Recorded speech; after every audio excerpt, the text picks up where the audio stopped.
Hola, buenas tardes compañeros, nuevamente estamos aquí en la tercera parte de este video que estamos grabando para el tema de los enlaces químicos que tiene que ver con la unidad número 3. Ya vimos lo que son los conceptos, ya vimos de qué era un enlace químico, vimos también cómo se pueden clasificar los diferentes tipos de enlaces químicos. Aquí vimos una clasificación muy general. Recordemos que cada átomo, la mayoría de los átomos por sí solitos no son estables, ocupan a completar un cierto número de electrones en su banda de valencia para que se haga estable. Si los únicos elementos que sí eran estables eran los gases nobles, a partir de ahí todos los demás tienen que completar, ¿sí? Su banda de valencia para que sean estables, ¿no? Y recordamos que vimos que para que ganaran la estabilidad los átomos eh, tienen que completar ese último nivel de energía con electrones de dos maneras, ¿no?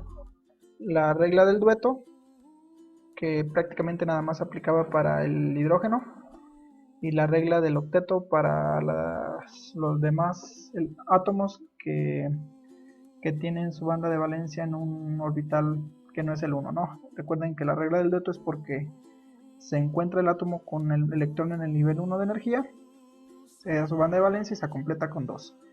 Y los demás, a partir de los demás átomos que tienen su banda de valencia en orbital 2, en el 3, 4, requieren a completar 8 electrones en ese último orbital, en esa capa de valencia, para que se gane esa estabilidad, ¿no? Y es la regla del octeto.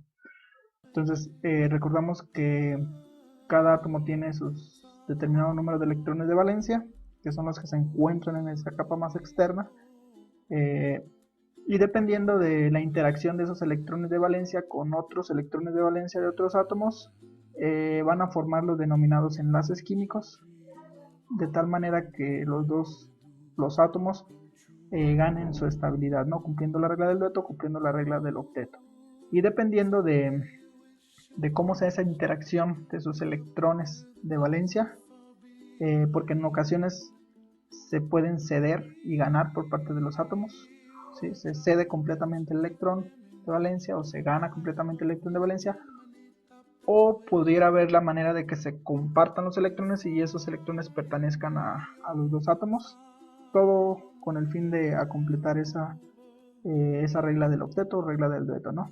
Y dependiendo de cómo se den esos tipos de interacciones entre esos electrones de valencia, pues se van a formar ya sea enlaces de tipo iónico, que tiene que ver con esos electrones eh, de un átomo que se ceden o se ganan completamente por parte de un átomo, o pueden ser enlaces de tipo covalente, donde hay compartición de electrones, ¿no? Se comparten un electrón de cada uno y y ahora esos electrones le pertenecen a los de los átomos, ¿no? O también existen los enlaces de tipo metálico que normalmente se dan entre los metales, ¿no? Metales, metal con metal.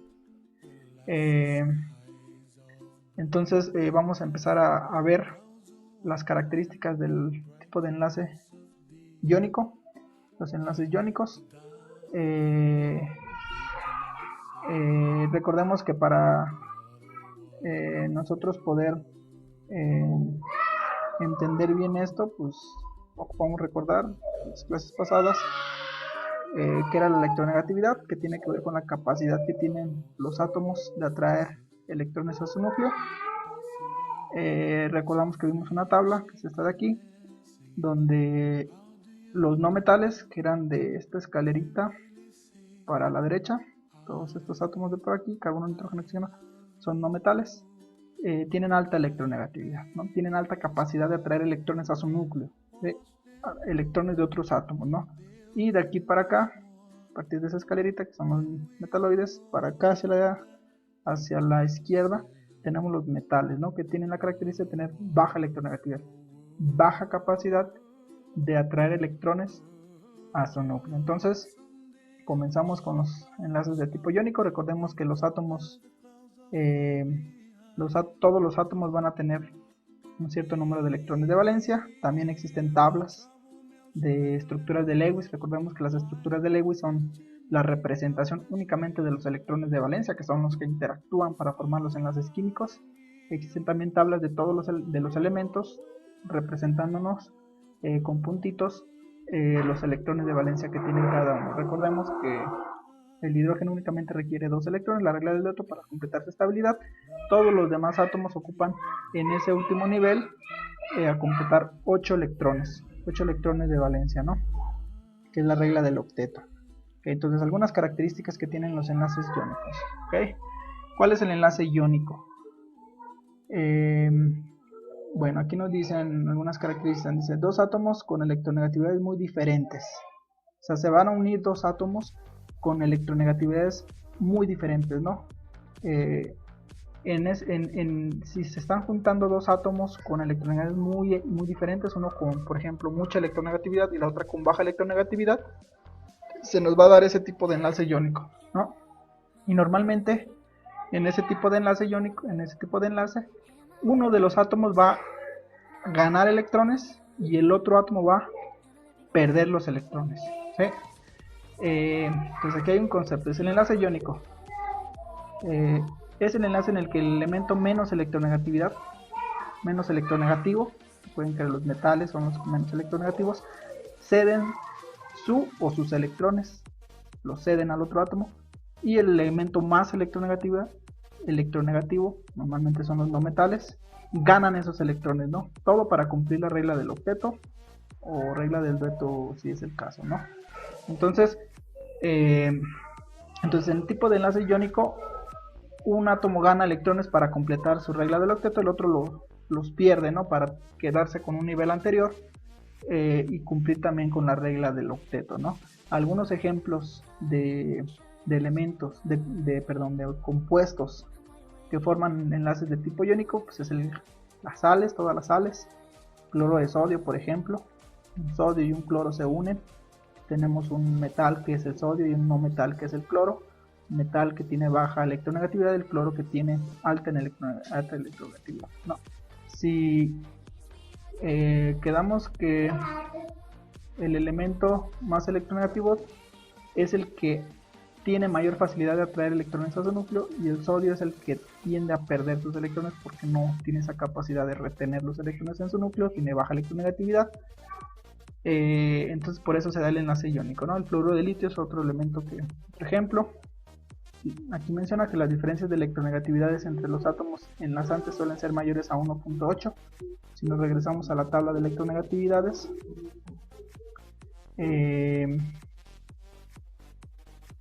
aquí está. Se fijan, se tienen que unir normalmente en el enlace iónico un no metal, o sea, un elemento con alta electronegatividad, y un elemento con baja electronegatividad, ¿no? O sea, un metal. Y la diferencia de electronegatividades entre uno y otro tiene que ser muy amplia, ¿sí? Uno mucha fuerza para traer electrones a su núcleo y otro muy baja fuerza para traer electrones a su núcleo, ¿no? Y es por eso que uno gana los electrones, ¿no? El que tiene mayor electronegatividad, normalmente es el no metal, tiende a arrancarle los electrones de valencia a los metales que tienen baja electronegatividad, tienen baja capacidad de retenerlos, entonces se los dejan arrancar por el elemento que tiene mayor electronegatividad, ¿no? Entonces normalmente el enlace iónico se da entre un no metal y un metal, ¿sí? Uno con alta electronegatividad, uno con baja electronegatividad. Por ejemplo, vamos a tratar a revisar aquí este ejemplo donde se da el ejemplo de cómo se da el enlace de tipo iónico en el compuesto del fluoruro de litio, que es una sal. Fluoruro de litio, que está conformado por un litio y por un flor, ¿okay? Entonces, sí, aquí tenemos las estructuras de Lewis de cada uno de esos elementos que se van a unir, ¿no? El litio, recordemos que el litio lo hicimos de ejemplo, voy a regresar un poquito. El litio quedamos que era un elemento que contenía un electrón de valencia, ¿sí? Incluso por aquí aparece la tabla que les mencionaba que puede existir de las estructuras de Lewis. El litio, que está aquí en medio, acá, tiene un puntito porque es un electrón de valencia, ¿sí? Y si nos vamos al flúor, recuerden que el flúor es un elemento que tiene 7 electrones de valencia, ¿no? Tiene 7 electrones en su capa de valencia, incluso lo hicimos de ejemplo también. Aquí está el flúor, recordemos que tenía 7 electrones de valencia, entonces son 7 puntitos los que tiene el flúor, ¿no? Entonces el flúor tiene 7 electrones de valencia, el litio 1, ¿ok? Entonces, si se fijan aquí, está representado el electrón de valencia del litio y los 7 electrones de valencia del flúor. Entonces, si se fijan, ¿cuántos electrones le hacen falta al flúor para que complete su regla del octeto? ¿Sí? Para que tenga 8 electrones en su capa más externa. Entonces, si ya tiene 7 ahí, entonces únicamente le hace falta un electrón para que cumpla su regla del octeto y pueda estar estable, ¿okay? Y el litio en su capa más externa tiene un electrón, le hacen falta 7 electrones para cumplir la regla del octeto. Entonces le hacen falta muchos, ¿no? Okay. Sin embargo, ¿cómo se va a dar el enlace en un tipo de enlace iónico, ¿no? Recordemos, tenemos un metal, que en este caso es el litio, tiene baja electronegatividad. Aquí ponemos la electronegatividad del litio, es 1.0. Y el flúor, que tiene alta electronegatividad, porque es un no metal, ¿sí? Alta electronegatividad, es el elemento incluso más electronegativo que existe, tiene una electronegatividad de 4.0. Entonces el metal y un no metal van a tender, entre un metal y un no metal van a tender a formar un enlace iónico, porque sus diferencias de electronegatividades es mayor a 1.7. ¿Okay? Si restamos la electronegatividad del flúor y la electronegatividad del litio, que es 4.0 menos 1, nos da una diferencia de electronegatividades de 3.0. Entonces, como la diferencia es más de 1.7, normalmente van a tender a formar un enlace iónico. Pero, ¿de qué trata ese enlace iónico? Pues ya habíamos visto, ¿no? Que uno cede el electrón y el otro lo gana, ¿sí? El elemento más electronegativo, como tiene esa electronegatividad muy grande, capacidad de atraer electrones a su núcleo, como le hace falta un electrón, y si se encuentran con el litio, que tiene baja electronegatividad, o sea que fácilmente va a tender a ceder su electrón de valencia, entonces el flúor lo que va a hacer es arrancarle el electrón al litio, se lo arranca porque tiene esa capacidad tan fuerte de atraer electrones a su núcleo, y si se lo arranca ya se va a quedar con 8 electrones, ¿sí? Entonces el flúor ya va a estar estable si le arranca el electrón al litio. ¿Y qué va a pasar con el litio? El litio, al perder su electrón, ahora su banda de valencia va a ser la anterior, que va a estar completamente llena, y eso va a hacer que también esté estable, ¿no? Ya va a estar estable el litio porque ahora se queda, su banda de valencia es el 1. Entonces eso va a tender a que sea estable, y el flúor también va a ser estable, ¿ok? Entonces en los enlaces de tipo iónico, uno arranca el electrón, el otro se pierde el electrón, ¿ok? Pero aquí la unión no se va a dar mediante electrones realmente, ¿no? Aquí lo que va a pasar es que se van a cargar esos dos átomos, se van a cargar. Recordemos que los átomos, todos los átomos en la estructura atómica tienden una carga neutra, ¿sí? El litio, con sus 3 electrones de valencia, tenía carga neutra, ¿sí? ¿Por qué? Porque en su núcleo tenía 3 protones, 3 cargas positivas, y con estos 3 electrones que tenía en total, pues ya estaba neutro, ¿no? Y el flúor igual, con sus electrones de valencia, con sus 7 electrones de valencia que tenía, y los demás formaban un átomo que era neutro, ¿sí? Ni carga positiva ni carga negativa. Entonces, recordemos que los electrones son carga negativa, ¿sí? Los electrones son carga negativa. Entonces, si el flúor, antes de que arrancara el electrón, tenía una carga neutra, ¿qué pasa cuando ya le arranca el electrón al litio? Le arranca el electrón al litio, en su estructura ya va a tener un electrón de más, ¿sí?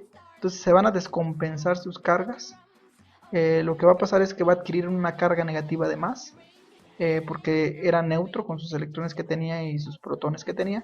Al adquirir el electrón de más que arrancó, entonces el flúor lo que va a hacer es cargarse negativamente, va a tener una carga negativa porque es el electrón que tuvo que arrancar para estar estable, ¿sí? Entonces el flúor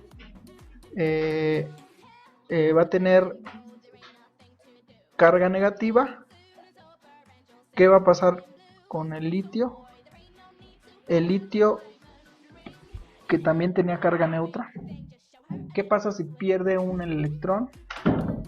Está perdiendo una carga negativa, entonces se van a descompensar también sus cargas.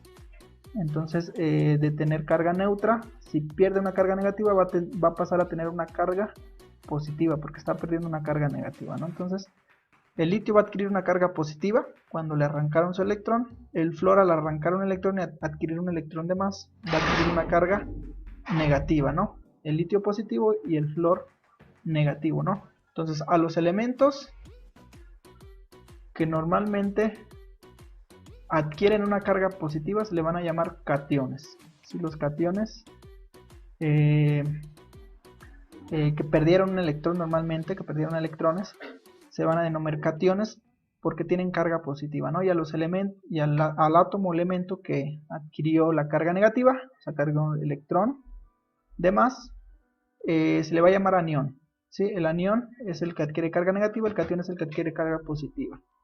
Y normalmente aquí la atracción que se va a dar entre estos dos elementos, recordemos que el flúor tuvo que arrancar un electrón para estar estable, el litio lo perdió.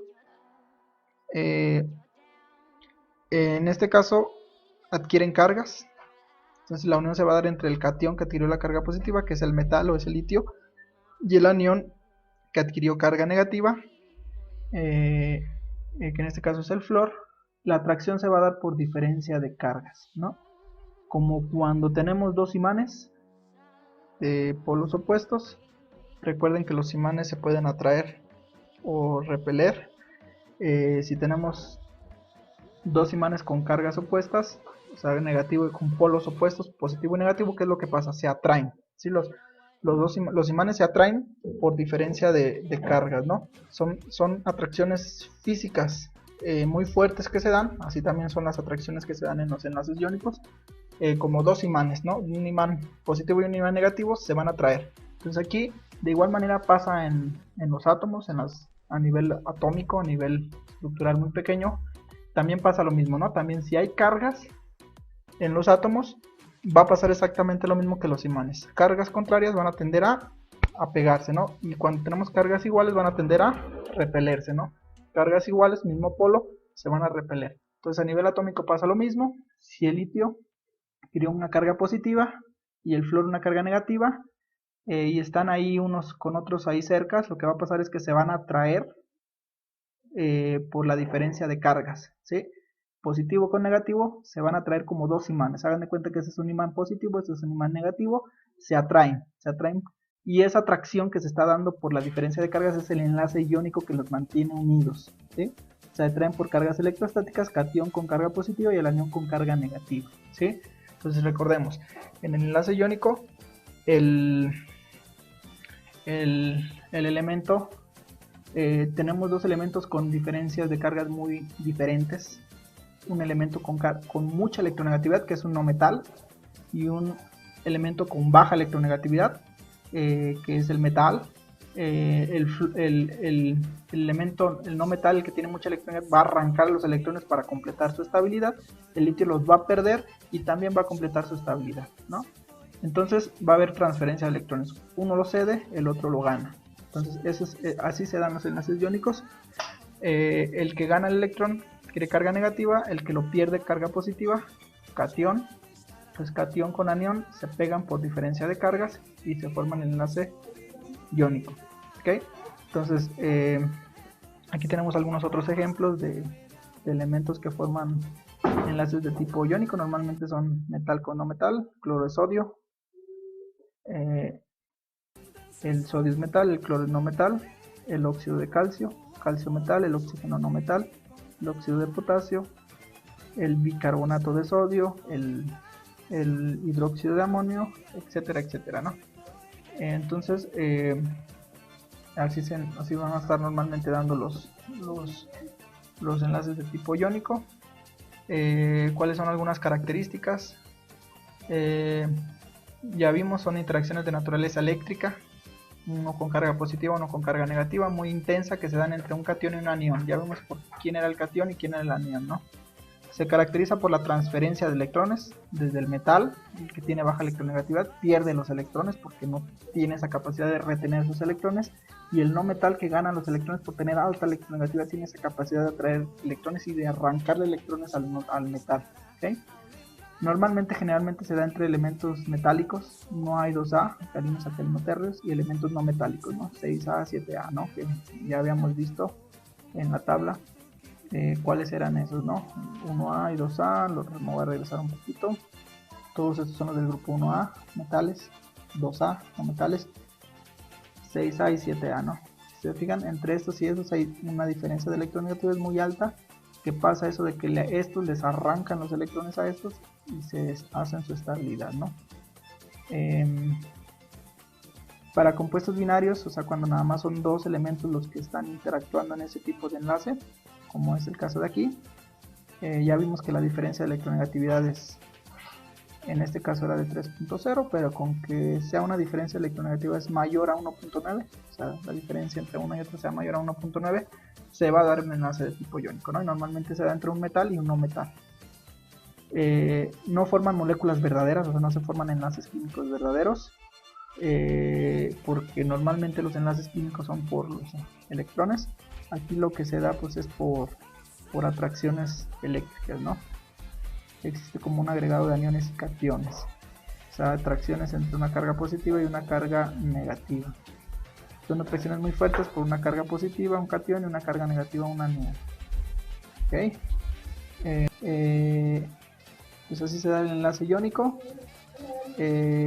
Uno gana electrón, el otro pierde el electrón, porque uno tiene alta electronegatividad, el otro tiene baja electronegatividad, y se forma un catión y un anión y se atraen por diferencia de cargas. ¿Okay? Algunas características que tienen los compuestos que formaron enlaces iónicos, ¿no? Como el cloro de sodio, el óxido de calcio, el bicarbonato de sodio, ¿no? Algunas propiedades que tienen estos tipos de compuestos que se dan por enlaces iónicos son casi todas las sales. A condiciones ambientales son sólidos cristalinos, ¿no? Si nosotros vemos, por ejemplo, la sal de mesa, que es cloro de sodio, a condiciones ambientales son sólidos cristalinos con una estructura bien definida, ¿no? Son estructuras bien definidas, ¿no? Son granitos bien definidos. Poseen una alta temperatura de fusión, o sea, la temperatura de fusión es la temperatura a la cual pasa de un estado sólido a un líquido, o sea, cuando se derrite, digamos. Para nosotros poder derretir la sal ocupamos temperaturas muy muy grandes, o sea, que se calienten a temperaturas más de 400 grados centígrados para que ese sólido que se formó se haga líquido. Esa es la temperatura de fusión. Son solubles en solventes polares como el agua, o sea, fácilmente se disuelven en agua, forman sales. En estado sólido no conducen corriente eléctrica, o sea, cuando están en estado sólido no conducen la corriente eléctrica. Pero sí lo hacen cuando están fundidos o disueltos en agua, ¿no? Si no estuvieran sólidos, si estuvieran en líquido derretido, el cloro de sodio, ahí sí te conduce la corriente eléctrica, ¿no? O si esa sal está presente, está disuelta en agua, también esa agua te va a conducir electricidad por el efecto de la sal, ¿ok? Son sólidos duros y quebradizos. Normalmente la sal, por ejemplo, pues es un material duro, pero es muy quebradizo, o sea, fácilmente se quiebra, ¿ok? Y así son las características de todo tipo de compuestos que forman enlaces iónicos. ¿Okay? Entonces, recapitulando un poquito el enlace iónico, normalmente aquí se ganan y se pierden electrones de valencia entre uno y otro átomo. Es un elemento con mucha electronegatividad y otro elemento con baja electronegatividad. Uno arranca el electrón, se adquiere una carga negativa, el otro pierde el electrón, también adquiere una carga positiva. Normalmente se da entre un metal y un no metal, o sea, elementos que tienen diferencias de electronegatividad muy alta, ¿no? El metal tiene baja, el no metal tiene alta electronegatividad, y se